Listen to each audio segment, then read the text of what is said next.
All right, now we're good. We are good to go. All right, Okay. guys. So looks like we got 12 on, so we're going to kick things off here. Today, we have very special guest Todd Foster with us. We're going to be going over our Venus flytrap method to generate leads on demand. And more importantly, we're going to be talking about the foundation behind content itself and what allows you to start escaping cold DMs, what allows you to start generating inbound leads, and really regain control of your lead flow itself. To us, this is where it all begins.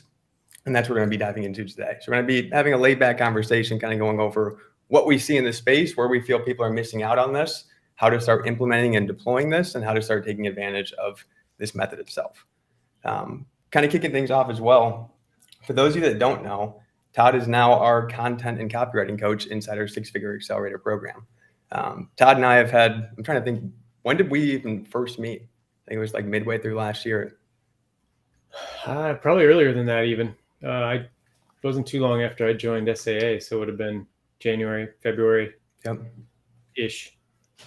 So we met last year, and I feel like since then our relationship's just progressively grown. Todd actually joined 6FA. It was at the early on this year. We worked together. He was able to successfully launch a few masterclasses together, and then that kind of groomed into us working together at a high level and him becoming part of the team. And what really stood out to me, aside from the fact that Todd and I really relate to one another and we connect on one another on a personal level, Todd is very skilled with copywriting. He's very skilled with storytelling itself, and he puts out very powerful content. And he's been a massive help and a huge addition to our team since implementing him there as well. And I know today on this live, he's going to be a big help to you guys too. So with that said, I'll let Todd do a little quick introduction here to kick things off, and we'll dive into things. Yeah, thanks for the intro, Blake. I don't have a whole lot to add other than, it's been great watching Blake grow his business. We didn't talk about this in the pre-live, but he's much closer to the age of my oldest son than he is to my age. So it kind of cracks me up that he's got all this stuff figured out. So, as Blake said, we complemented each other with the E, complement with an E, into the terms of the way we think and do business. And I think that kept us connected along the way. And one thing led to another. And, my interest in copy became pretty pronounced at some point. And Blake gave me a good opportunity to really focus on that area of the business. So it's been awesome for me, and happy to be here and part of the team and dropping knowledge wherever I can. It's great to have you here, man. I appreciate you sharing that as well. And I to kind of kick things off, I know we were just talking a little bit about kind of like when we first met and even started working together. And I know you always mentioned to me like one big element that stood out to you with content that kind of was a big aha or breakthrough for you, starting with belief shifting. So I want to let you kind of talk a little bit on that and kind of why that was so eye-opening to you and kind of what that led to itself. Sure. Yeah. I mean, I would say that it's funny because everything stacks up. I mean, there is no one trick to solving all of the business problems, but easily understanding the power of belief shifting was like the most important thing that happened to me. I'd spent basically a year in the organic game, doing the routines that everybody else did, daily action plan, everybody knows the routine at this point, get your profile up to speed, adding friends, messaging people you don't know, writing a bunch of posts. If you followed, everything that every sort of course suggested, you'd be posting, 3 times a day in different groups basically, and all that stuff. And I tried it all. And somewhere towards the end of 2020, I just realized that I wasn't going to be able to keep doing it. I had some success in making some sales, but it wasn't going to scale. I knew that. And so I took a pretty hard look at the end. About this time last year, actually, I started kind of winding down the year and started thinking about what was going to be next. And the first conversation I had with you, I think, was actually either late November or early December. And I said, 2021, I want to do something different. I can't keep doing things the way I'm doing them now. And expected to scale and work with my day job and raising the family and the other things that are going on in my life. So long story, a little bit shorter, we started working together, and my biggest question was, I enjoyed writing, and I had done a fair bit of it over the year. I enjoyed the creative aspect, but it suddenly dawned on me. I was like, I don't know what I'm writing for anymore. I'm just writing stuff. It was marketing related, but it felt to me like I was just writing. It wasn't really moving people in any particular direction. It wasn't taking them to some useful destination. And so eventually I think I pushed you a little bit, actually. I remember being frustrated. I don't know if it came out in the call we had or a number of calls, but I remember just really being frustrated about it. I'm like, okay, I can write a little bit, but what am I writing for? Damn it. Yep. And eventually the belief shifting framework, you shared that with me at some point. Huge light bulb. It was like, okay, like now I get it. There are things that people need in their business, and whatever they are, there's 1,000, maybe 1,000,000 problems that you could solve for people in business. And once I figured out that you had to help people shift their beliefs to understand, how to solve the problem, shifting the beliefs with writing was the game changer for me. So it kind of changed the trajectory of 2021 for me massively. It changed it massively.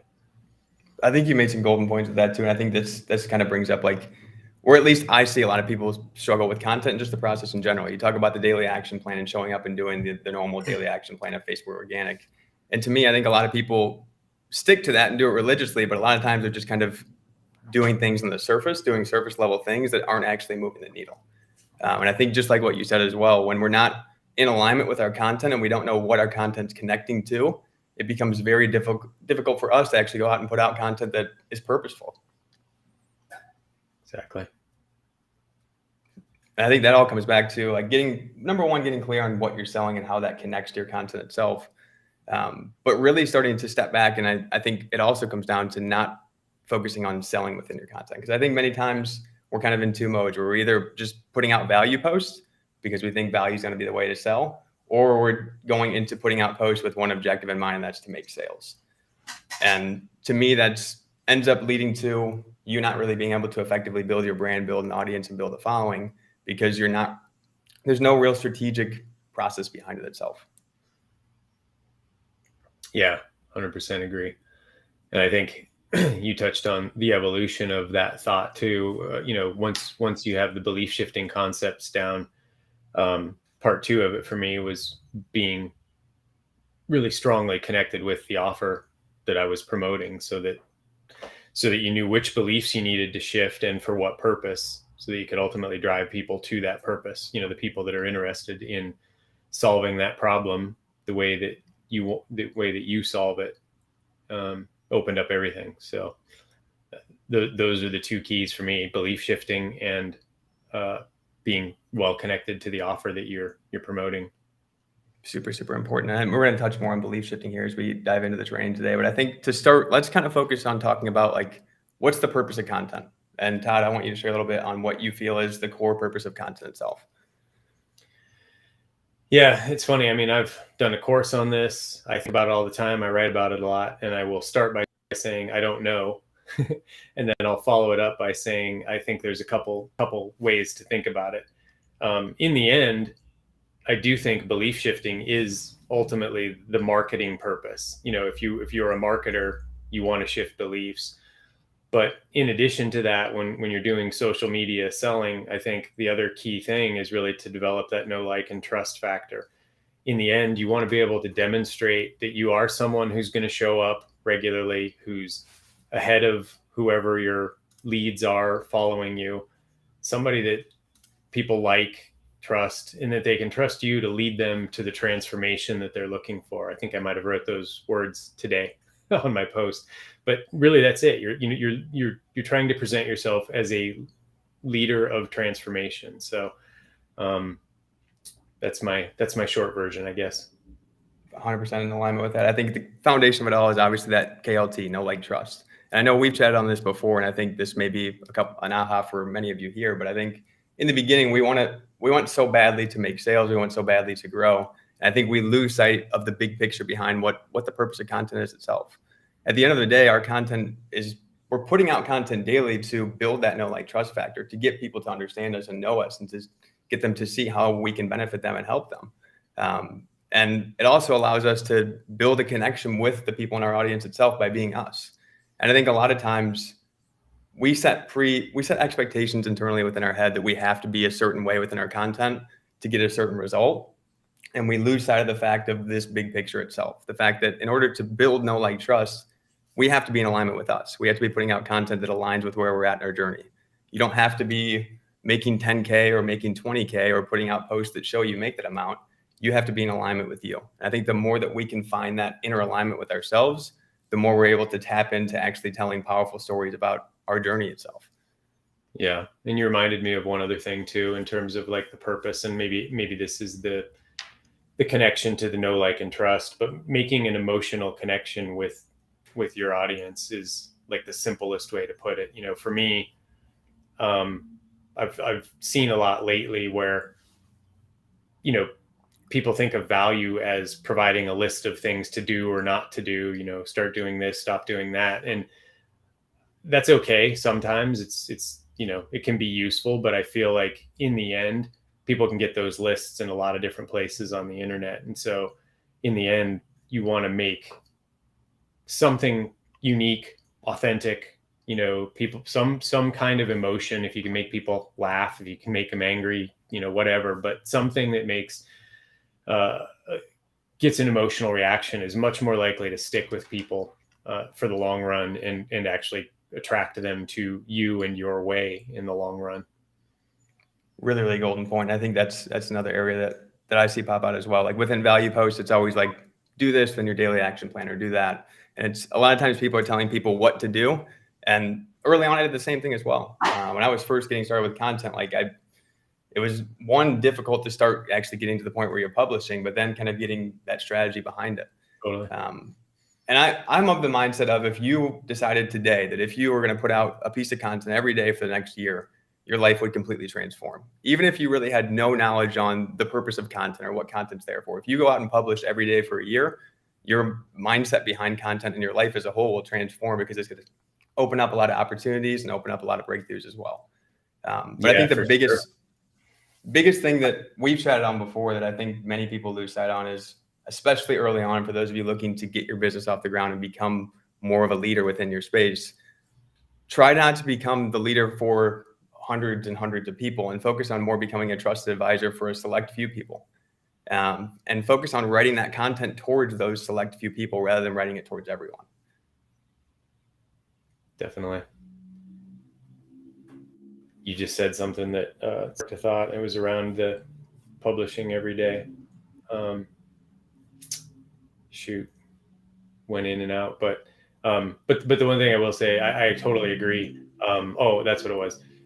If you're writing every day, my experience has been that it forces you to think a little bit.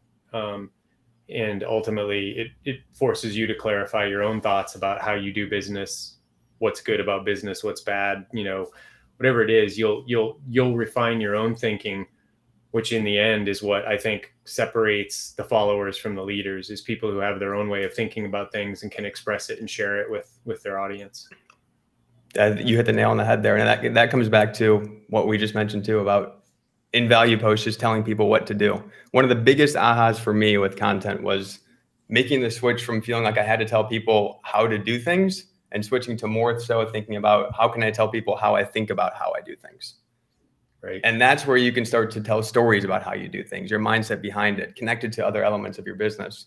But when we're just kind of focused on black and white, telling people do this, do that, it's very hard for us to inject stories and to also have authenticity within that, because it's kind of just like a list of tips to do.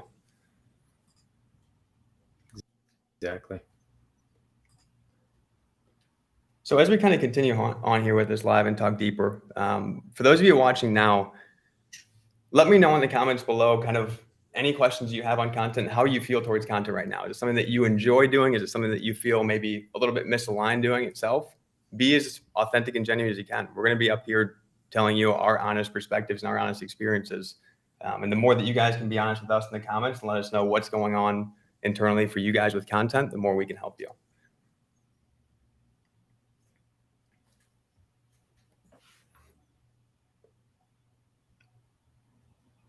So I'll be circling back to those and kind of moving on from, we talked a little bit about the foundation, know, like, and trust, narrowing the focus to becoming that trusted advisor, and kind of shifting away from telling people what to do and more towards what you think of, how you think about what you do itself. I think the next step from here is to talk a little bit about kind of the buyer's journey and how this all ties together. I've pulled up a chart many times in here before, kind of showing the stages of building awareness to then generating leads to then creating sales opportunities and then closing sales. And to me, this is where, like, when it comes down to strategy to generate leads in your business, a lot of times people are wanting to go out and do cold DMs, and they feel like that's the solution or the answer to bring in leads and book calls in their business. And cold DMs 100% work if they're done effectively.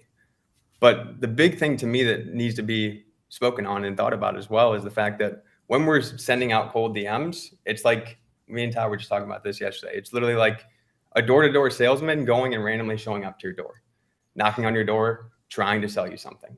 And if we don't take the time to build the awareness and build the trust first, there's no way that person will ever become an opportunity or a lead or someone that we can actually benefit with our services itself. But if we flip and think, Todd mentioned to me yesterday, actually, I'll let him share a story about a window company that was selling him some advertising. Sure. Yeah, I've told this story a few times, but I think it's a great one. In terms of like marketing and how to think about what you're doing. Anderson Window Company, as I recall, it's one of the, maybe the biggest window company in the world, $3 billion in revenue, I think, when I checked.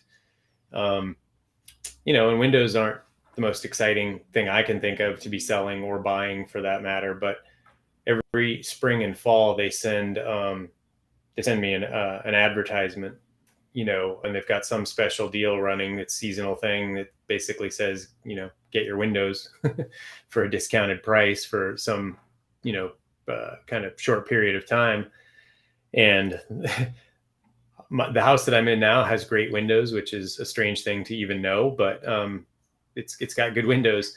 And yet I still find myself every spring and fall thinking about these windows. And I'm like, I wonder when will I need new windows? What would new windows do for me? It gets you thinking about stuff. And it's,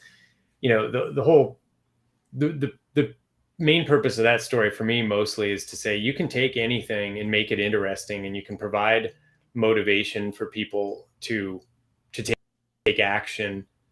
Telling something is boring in Windows. Like, the Windows haven't changed that much in, year to year. We get an echo. Yeah.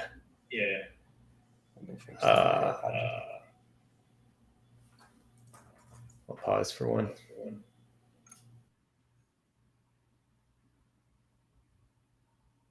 Good. Yeah. Well, that's good now. Anyway, the windows don't change. Technology doesn't change that much. Maybe it's colors. Maybe there is a slight change. But the whole point of it is, you can market old things and make them look new, and that's kind of the gist of that story. And I bet that throws you off a little bit with the echo there, Blake. We still get an echo on your end right now? Yeah. I don't know why that is. Bear with us 1 second here as I reconnect this to try to reduce the echo. You guys, let us know in the chat too. Are you guys hearing echo on your end?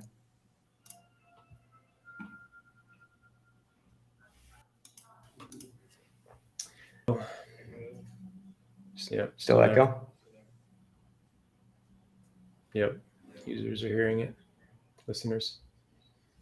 Well, we're going to press on with things. The point we were trying to make with the Windows story is the fact that Todd received these ads about regarding these windows. Now, if some Windows salesman for this company came to his door and knocked on his door, he would actually be open to hearing what they have to say, all because of the fact that they took some time to build awareness around their company beforehand. Whereas on the flip side, if you're not taking the time to build that awareness and build that trust in your content, and you're just relying on cold DMs to generate those leads, it's again just like being a door-to-door salesman knocking on a door with no awareness built. What are you going to do when somebody knocks on that door? You're going to close the door and want to move on from them because they're not taking the time to build that trust to begin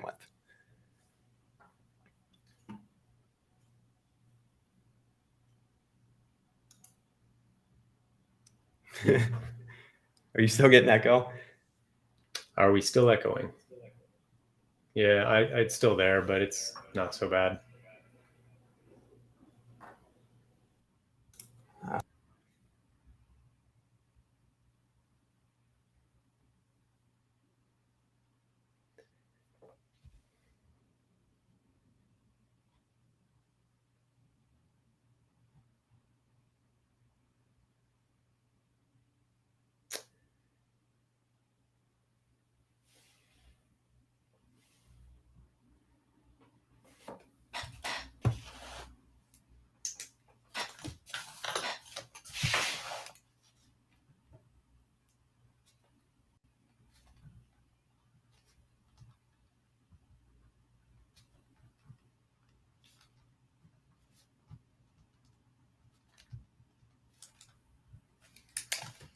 I can't hear you. Sorry. As I work to get this set up here, give me like a minute. If you could just kind of dive into talking about kind of the core components of storytelling and how, if we look in the comments here, we had a question in Yep. regards to this. How can I we got make you. our content feel like we're talking to them in a language they understand? Yeah. So I saw a couple things. One is, you know, I like writing, but stories are hard. How can we use our audience's language? Things like that. I guess a couple things I'll say is, I think that storytelling, like, it's it's probably easier to say from my side, but what I've come to realize is storytelling is actually something you do every day, and the real objective is uncovering your style of telling stories, as opposed to trying to come up with, like, I don't know how to tell a story. I need a framework that does X, Y, and Z, and I got to follow certain steps to tell a story. And I think to some degree you do have to do that. And if you want to be a great copywriter, those things exist. But it's like everything else, rules are ultimately made to be broken. So in terms of just adding stories to it, Alenka asked that question, or made that point. The one thing I've had a lot of fun with, and in the time we have here, I won't take a ton of time to explain it, but I literally just started coming up with a story that I wanted to tell, and then I would figure out later how to connect it to my marketing message. And it became a little bit of a game. And I've done some, I've made some strange connections over the last few months. And yet what I find based on feedback and, even my own experience is those are the most interesting stories. You find an interesting story from your day or your week, and you put that into somehow put it into a marketing context. I will say tactically, for anybody who wants a story framework, the Epiphany Bridge from Russell Brunson's, it's the second blue book. What's it called? Expert Secrets, is a great one to use for telling a story. Go check that out. You can Google it and find that framework online. It's a great way to tell stories. And then as far as getting your audience's language into what you're writing, my method for that is actually something pretty independent, where you do market research, you do the validation posts to get the language that your audience speaks in. And I highly recommend it when you have an offer, especially in the early stages, that you do that. You try to get your audience's language, and then also try to use it in your writing for two reasons. One, obviously, it's going to speak to them because they've literally spoken it themselves, or at least one person did. If you can kind of copy and paste almost. And number two is it actually makes you think differently about how you're expressing yourself. Like, people use different words to get to basically the same basic points.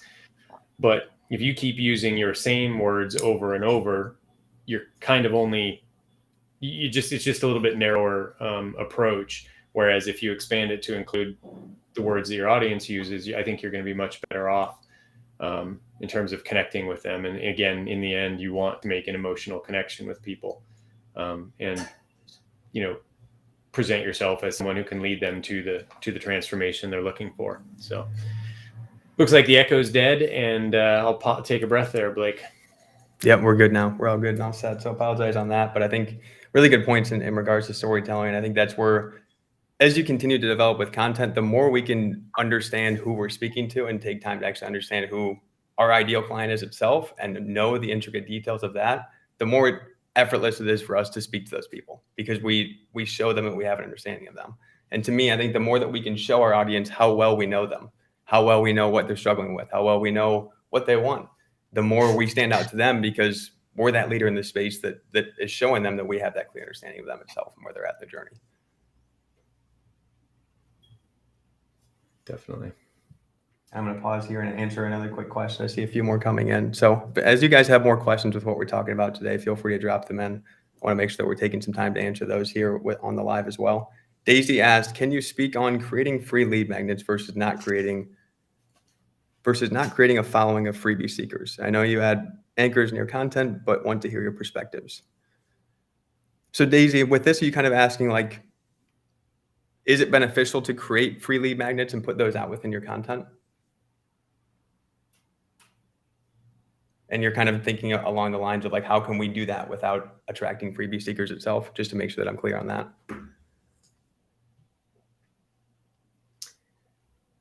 And while we're waiting on that quickly, one thing that I can answer pretty quickly here is Adam asked how to avoid running out of topics to write about. Again, for me, the approach is, and I can expand, I guess, just briefly on this. I keep a Spark file, which is an idea I got from Chris Donnelly, who I think got it from a book called Storyworthy, which I highly recommend. But I keep a running document of little notes on stories and things that I want to tell. So every day I write stuff. I keep it open on my computer here. I have a Google Doc. It's on my phone. It's on the work computer behind me. Like it's always available to me so that I can make a note. And that's how I never run out of stories. I've got, I think it's like 81 pages now of notes that I scroll through. And obviously some of them get stale and you kind of lose what they're about. But anyway, that's it. So for me, the stories are, the ability to make the emotional connection. There are only so many beliefs to shift and components of marketing to really address. So for me, I think of it as a little bit of a funnel from your story to the marketing belief shift that you're going for. And so that's how I do it. I don't think I'll ever run out of ideas to write about. Some are better than others. Some days you're more inspired than others, but I've got a list. And then maybe the last thing I'll say, so you can jump in there, Blake, is having that document means I'm never starting from scratch. I don't sit down in the morning to do my daily writing session and have to go, oh, what am I going to do today? Like what happened last week or yesterday that's going to be interesting? I'm constantly turning it over in my mind a little bit. And so I've got seeds of ideas. Massive breakthrough in terms of idea generation. I do a similar thing. And I think for me, at least, and this may be a similarity with you too as well, Todd, what led to that shift for me of not really running out of ideas and being able to more effortlessly come up with ideas and write was kind of switching from the mindset of just consuming the content that we're taking in daily, whether it be on the Facebook feed or on YouTube or even watching TV and seeing commercials there. If we can switch from just consumption mode to observing mode, you'd be amazed at how many like ahas pop into your head of, oh, I could write about this, I could write about that. And I think the key thing that you said was capturing those when they come in. And that's the most important thing. As soon as you have that trigger, that idea that comes into place in your head, we want to get it down onto something external, a piece of paper, in your notes in your computer, somewhere where you can store it and capture it at that moment in time when it pops up in your head. Yep, that's a good point. Timeliness definitely matters. If you try to remember it at the end of the day, I mean, I guess once a day would be like that'd probably be okay. But if you try to remember at the end of the week or something, you're probably out of luck. 100%. And that like observing versus consuming shift, like that's where you can really start to analyze other marketing from a different perspective. When we're in consumption mode, we easily get swayed within scrolling through our feed. We easily get to the point where we feel hurt or we feel like, oh, this person's getting this result and putting out this post. Why aren't I there yet? But if we can look at it from the flip side and say, what is this person doing well in this post? How did they get this result? Now we can learn from that piece of content and also come up with ideas for ourselves.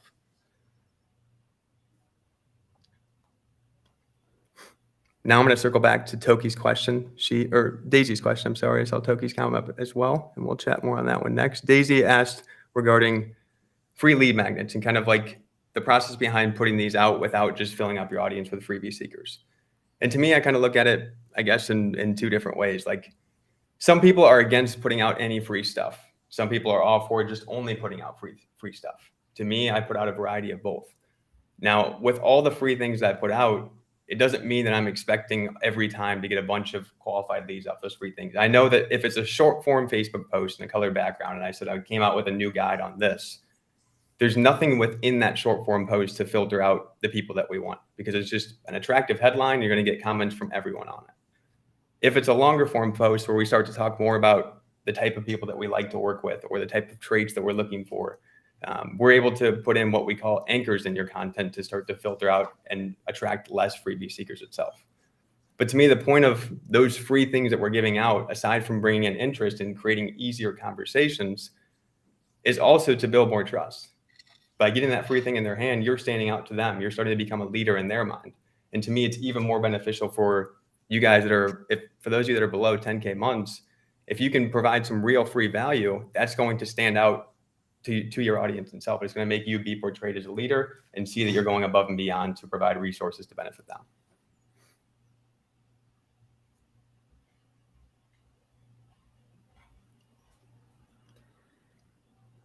I see an interesting one here on, it's from Simon, says, would I be wrong in saying writing content is the easy-ish part? Getting content out there is a hard bit. Don't know how to get the content out there, getting an audience to sell to. And I mean, I think that's kind of the key to the Venus flytrap method concept here, right? Is there are two components. You writing by itself to no one doesn't serve you a purpose. So you do need that audience. But I think what I like, the way I think about this process is, you know, you do have to do some legwork to get interested people in your audience.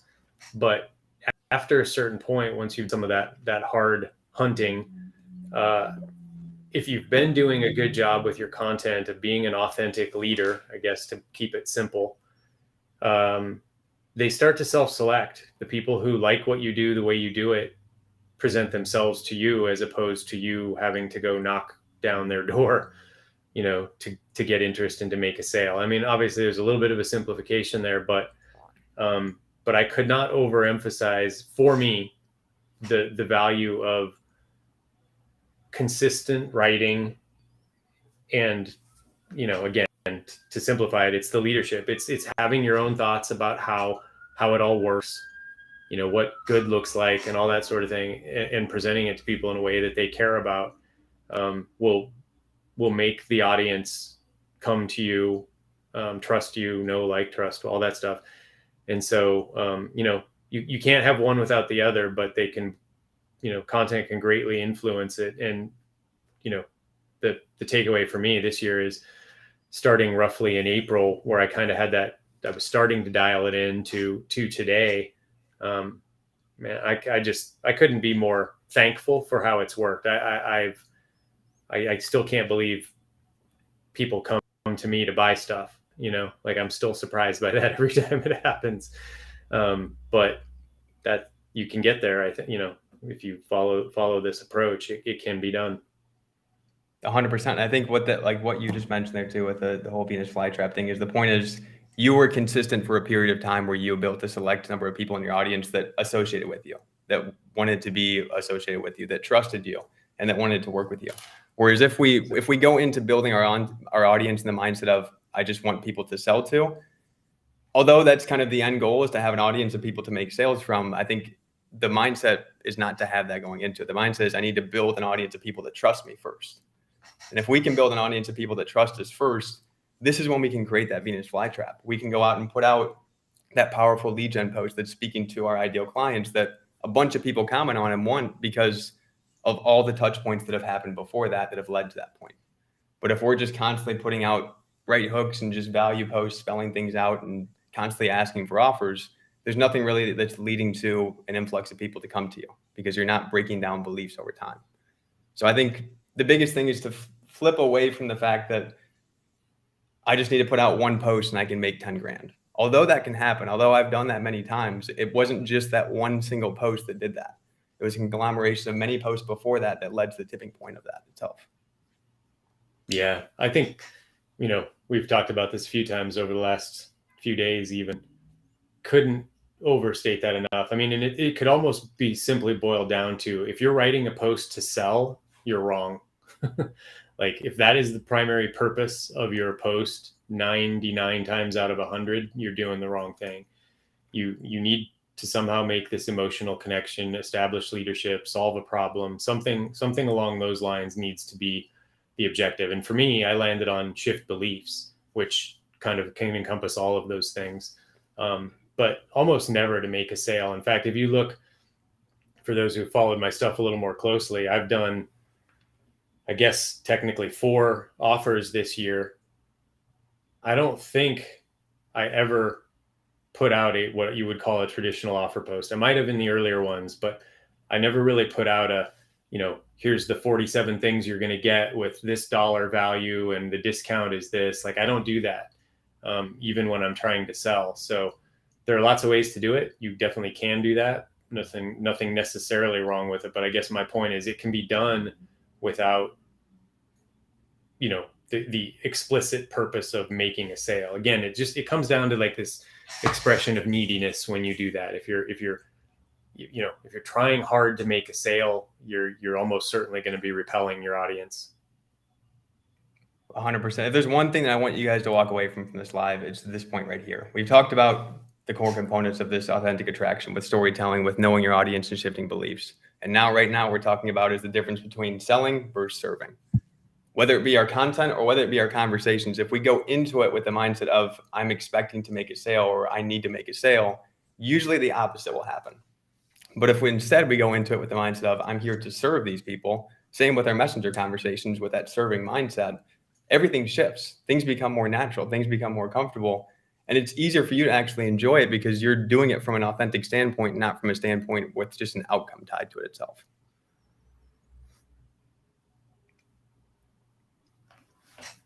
Yeah. To me, intimacy and authenticity is what wins in today's world. The old selling tactics that were popular in the past, where you can say, wait, there's more, like Ty was just saying, offer posts all the time with full breakdowns, like that stuff is working less and less. And what really works more than ever now is actually taking the time to build the trust of your audience, focusing on serving them and focusing on doing it from an authentic standpoint and not being someone else that you're not, and just simply being you. Yeah.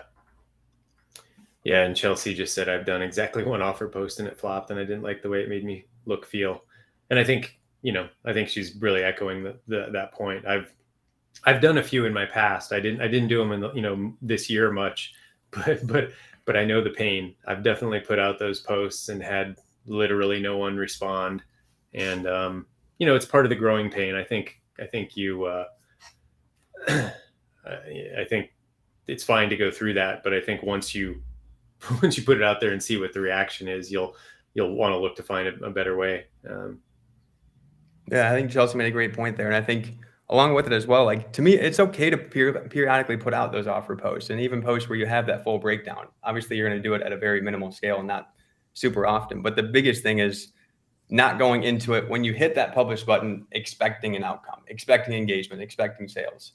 Because what happens when we expect that is the moment we don't get it, now we feel internally like we're not good enough. Like, what did we do wrong?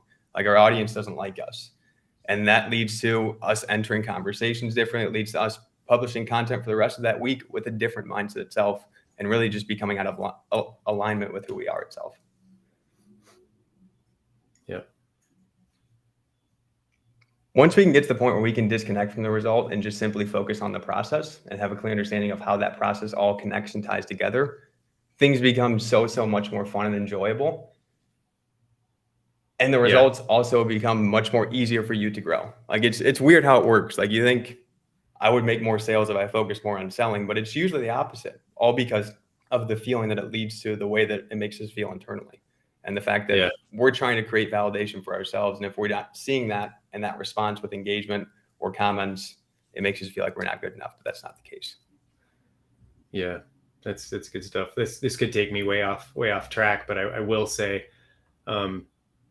it just occurred to me with all the feedback coming in and some of what you were saying, like my approach this year has almost exclusively been to tell good stories. Like that is my sales method is to try to tell good stories. And as a result, there's a lot that's packed in there, I think, with the emotional connection, shifting beliefs, and actually being a leader in the marketing space. Like those things aren't necessarily easy, but sales is not I never sit down, and I guess I already said this, but I never sit down to write a post to sell.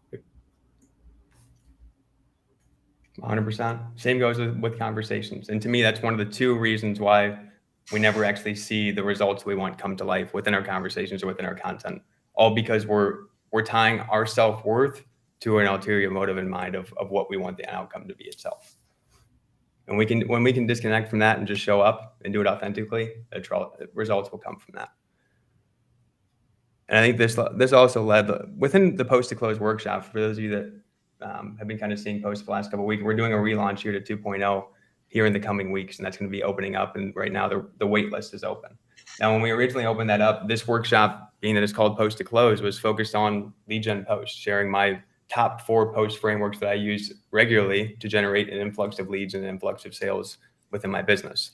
Now, what I wanted to put more of an emphasis on in this 2.0 version is this nurturing stuff, is these core foundational components that lead to those lead gen posts being even more powerful. Because if we skip past this stuff and we skip past this foundation, you guys can take all of the frameworks from me right now and it's not going to work because we're losing sight of the big picture of content itself.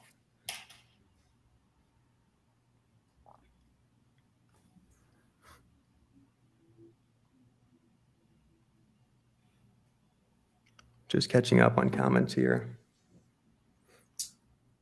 I know a few of you were in the Post to Close workshop as well. So those of you that were in the workshop, let me know in the comments what you thought of it and how you enjoyed it. Todd was actually one that we featured as a guest coach on the workshop itself. And he came in and we actually did a live exercise in the workshop solely built around how to come up with purposeful ideas for your audience that aren't just built upon the result itself, and how to create storytelling angles and all of that good stuff to make your content more purposeful.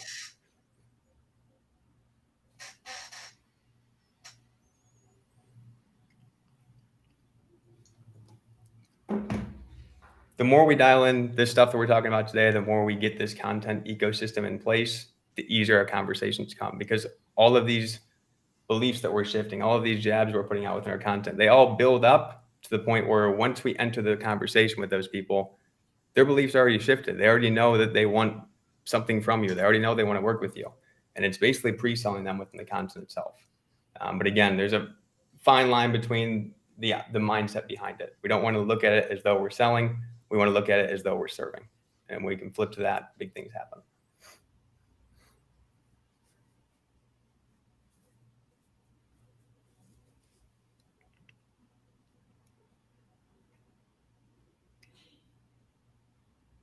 As we kind of wrap up today's training, any other questions that we can cover on the topic of content or what we kind of talked on here?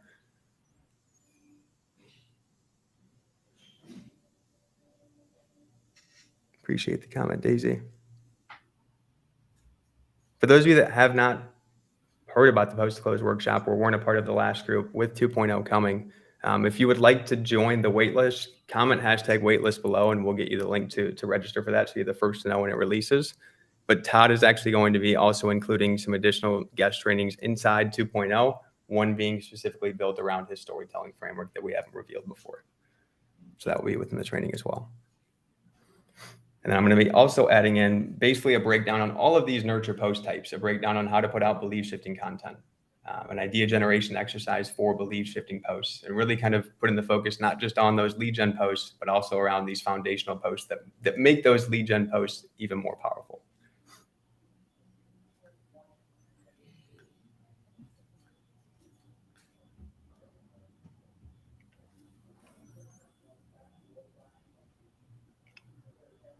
Awesome to see the breakthroughs that have come through from those that attended the live workshop when we first launched Post to Close.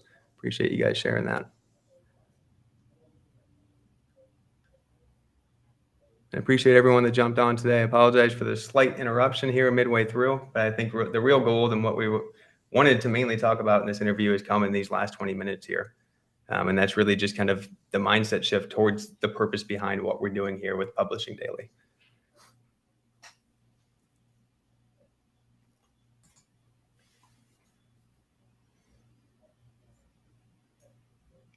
So as we close out here, any final questions that we can cover for you guys on this topic before we close out? Or Todd, any final words that you want to throw in on content? It's funny. I've enjoyed this. And it just reminds me, I think I alluded to it at the beginning, but I'll say it again. Putting yourself out there forces you to refine your thinking, which ultimately gives you the opportunity to be a leader in whatever it is you're doing. Just this conversation alone, I just got a little bit clearer myself about a couple things that I'll take to, both my own writing as well as coaching or whatever, whatever comes next in this space. But like, I just would encourage everyone to take the opportunity when you get it, whether it's through just posting regularly. It doesn't have to be 7 days a week. I pretty much do 4 to 5 days a week since I started. Actually, for most of until recently, I was doing 3 to 4 days a week, and now I'm a little bit more like 4 to 5. But as long as you're showing up pretty regularly, you'll have an opportunity to think about what you're doing. And I think the more you do that, the more likely you are to come up with something good. And then, if you get opportunities for interviews or live trainings in your own groups or whatever it is you're doing, just show up regularly and, develop your own leadership skills there. Show up focusing on serving. I think that's the biggest thing. I want to kind of recap just kind of the 4 components of this authentic attraction method. And what we went over today was storytelling, which Todd shared a lot of great value on. We talked about knowing your audience and being able to know what they're going through, what they're experiencing, what they're dealing with, what pains they have, and ultimately what outcomes they want to achieve, and shifting beliefs around that. And then these last 2 that we've really emphasized is selling versus serving. And if any of you guys could implement these today, this is one that I really would love to see each and every one of you start to work to shift this mindset towards, of going away from just selling and more focusing on serving and being that leader, and then really focusing on authenticity and alignment within your content. I see people all the time feeling like to be an authority in the space, they need to put out posts that show they make 10K or that they make 15K, or that they can help someone achieve 20K in 30 days. And every time we put out a post like that really isn't us, like if we haven't achieved that result yet and we're putting that post out, it's only causing further misalignment with us, and it's only causing us to feel more awkward within our content itself. So I think each and every one of you should be proud to be you. Each and every one of you has a story that you can share that will positively impact many people. And I think the biggest thing that you can do is embrace that. Totally agree. And Alan just asked a question there too about storytelling and email campaigns. And I can just quickly say the short answer is yes, it's the same process. For anybody who follows me, I pretty much do my emails and posts the same. I would love to have more time to do different posts here and there, but I basically just duplicate in my emails and in my my Facebook posts. And it's the same idea. You tell a story, connect it to a marketing message, and keep the train rolling. 100%. Everything that you're putting out with content, it's all assets for future years. Like, be aware, reflect, like Todd talked on earlier. He talked a lot about reflecting in the inputs that he was taking with your content. Look back at posts in the past. What did you get good response from, and what didn't you get good response from? And the ones you got good response from 3 months ago, you can repurpose those going forward as well, because you're creating assets that are able to be reused, tweaked, and refined going forward as well. And the best thing we can is take what's working and do more of that. And to close out today on the topic of selling versus serving and that authenticity and alignment, I think in the most least strategic way possible that I know will benefit each and every one of you here is I want to challenge each and every one of you to go out today and share a post just about your unique story, your journey into where you got to this point in your online business. Take some time to reflect today about where you were at when you started versus where you are now, and try to coin 2 to 3 big beliefs or aha moments that you've experienced along your journey and share that from an authentic standpoint. Talk about the feelings that you had early on, the doubts that you had early on, and talk about how that shifted based on what you've done now. And I guarantee you're going to have a lot of people that really resonate with that and appreciate it as well, and will likely lead to a lot of leads along with that too. Awesome, Toki. That's good to hear. Have fun with it, guys. Like I said, each and every one of you have a unique story and a special story. We don't want to be like everybody else. We don't want to say things that aren't us. We got to be in alignment with ourselves. And the more that we can do that, the more that putting out content will actually be an enjoyable process and an impactful process as well.